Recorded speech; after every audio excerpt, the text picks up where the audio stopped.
J'ai toujours pensé que Kamuma avait ses secrets. Toutes tes médecines ne valent pas une seule des siennes. Elle a réussi, n'est-ce pas, dit Ramdan. Oui, madame est enceinte. C'est Kamuma qui l'a voulu, car sans elle, ils auraient attendu longtemps, les Parisiens. Tant mieux pour la pauvre femme. C'est une orpheline après tout. Amal mérite aussi son bonheur. Vois-tu, je l'estime bien, mais tout de même, j'aurais voulu que Slimane soit à sa place, et notre Chebha béni. Mon Dieu, quand il fait ces deux-là pour être punis ainsi, pourquoi? Dieu ne nous écoute pas, c'est trop injuste. D'un côté, Chebha et Slimane, qui attendent depuis des années, qui ont essayé tous les remèdes, visité toutes les Koubas, laissé combien d'offrandes. De l'autre, ces deux incroyants, qui commencent seulement à vouloir un enfant et qui vont l'obtenir tout naturellement. J'en suis jalouse, moi, mon homme. Je leur en veux à présent. Ce n'est pas juste. Et avec cela, Kamuma, qui n'est pas contente. Oh, c'est bien fait pour elle. Si elle se met à regretter d'avoir soigné sa bru, dit Smina. Le sais-tu, cette recette qui lui a réussi? Je te trompe, mon mari. Kamuma ne s'y connaissait pas plus que d'autres. Elle a réussi, voilà tout. Je suis au courant, moi. Eh bien, il n'y a qu'à réussir, toi aussi. Ah oui? Et toi? À quoi t'ont servi tes prières, tes marabouts, tes derviches? Tiens, ton si Mahfoud, qui voyait un mouton derrière Slimane.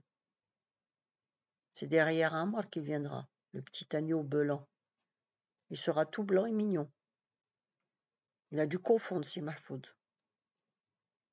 Vous avez promis un mouton, un vrai. Il ne l'aura pas, ça me console. Tu t'emportes, ma femme. Tu veux entrer dans les desseins de Dieu?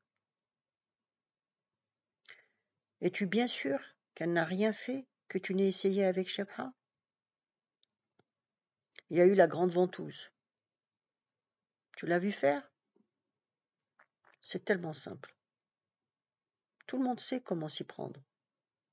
3 jours à jeun, poser le pot sous la ceinture, commencer par le côté droit 2 fois, puis le côté gauche 2 fois aussi. Rester allongé un bon moment, ne prendre toute la journée que de la tisane de forêt. Oui, je vois. Un bourgeon terminal de toutes les plantes qu'on rencontre dans les champs. Il y a de tout là-dedans. C'est ça. Rien d'autre? Non, mon mari, crois-moi. Ce n'est pas Kamuma qui va surpasser ta vieille Smina. Je n'ai rien négligé pour notre Chebha. Il y a sûrement un sort qui dissimule ses clés ou celles de Slimane. Si je pouvais l'acheter, ce petit-fils, le sang de notre sang, je le donnerais tous les jours qui me reste à vivre pour le seul moment où je le verrai naître. Oui, je te crois capable de tout. Je ne parle pas des intestins de hérisson grillés que Chebha mangea 7 matins dans du miel, ni des crêpes préparées par une étrangère et arrosées de lait de chienne, ni même de cette herbe des fous qui pourtant peu de gens peuvent distinguer. Toutes ces choses, je les ai procurées à Chebha sans difficulté. Mais tout de même, ça ne se ramasse pas sur les chemins. Je ne vois pas comment Kamuma, ce n'est pas sa fille. Madame a eu de la chance. Au reste, est-on jamais sûr avec elle? Qui pourrait dire qu'elle n'a jamais enfanté comme notre fille, notre pauvre fille? Qui sait? Elle est peut-être bien constituée, elle aussi. Je suis tentée de le croire. Le remède infaillible, le plus difficile à trouver, je l'ai eu, moi, ta femme. Au prix de quelle prière, de quelle discussion? Sans compter ce que tu as dû payer, n'est-ce pas? Oui, j'ai payé. C'est pour notre fille. Je n'ai pas l'habitude d'agir dans l'ombre, tu me connais. Je croyais te connaître, ma vieille. Quel est ce remède infaillible? Je défie qui que ce soit d'obtenir du vieux cheikh les prépuces d'enfants circoncis. Tu en as eu? 3, pas 7, mais c'est suffisant. Malheureuse. Ma fille a mangé de la chair humaine? Tu es folle. Pauvre Shabha, je la plains. C'est toi qui la pousse aux excès. Il t'en sera tenu compte là-haut. Il en sera comme il lui plaira. Je n'ai fait aucun mal. On m'a dit que le remède est radical et que si la femme ne prend pas, il ne faut plus rien chercher. C'est la faute du mari. À présent, j'ai ma preuve. Tu es bien avancé avec ta preuve. Certes, je l'aurais été si je n'étais pas honnête. Et je te garantis qu'il ne faut pas plus de 10 mois pour qu'une autre, à ma place, fasse de sa fille et de son gendre. Quoi? Elle l'aurait acheté? Non, mon mari, tu me comprends. C'est la nuit. Dieu nous voit. Il sait, lui, à quel point je désire ce bonheur pour ma fille, à quel point son sort me préoccupe. Elle n'aura personne lorsque nous serons morts. De quel côté tournera-t-elle ses regards?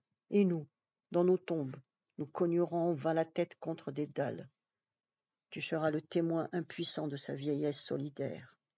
Misérable. Tu regretteras de lui avoir donné le jour, et tu trembleras sous terre qu'elle vienne te demander des comptes. Tu ne penses pas à la mort, mon mari. C'est toi, femme, qui n'y penses pas, du moins comme il convient. Nous disons bien que les morts contemplent le spectacle des vivants. Peut-être aussi veille-t-il sur eux, les protège-t-il, je ne sais pas. Mais tout cela n'a pas beaucoup d'importance. En définitive, nous nous rejoignons tous. Nous nous retrouvons pour toujours.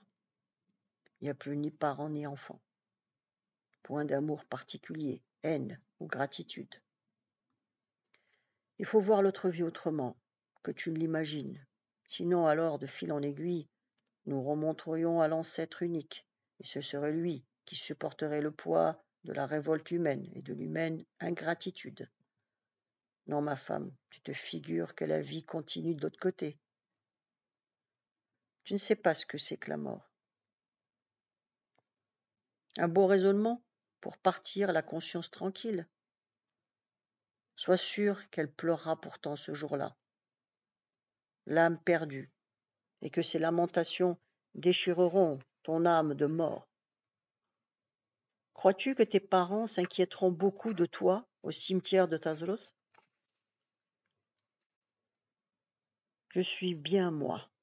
D'ailleurs, c'est égal. Je n'abandonnerai jamais Shabha. Je serai toujours à ses côtés. Et elle sentira toujours que je partage sa misère. Ô Dieu, pardonne-moi.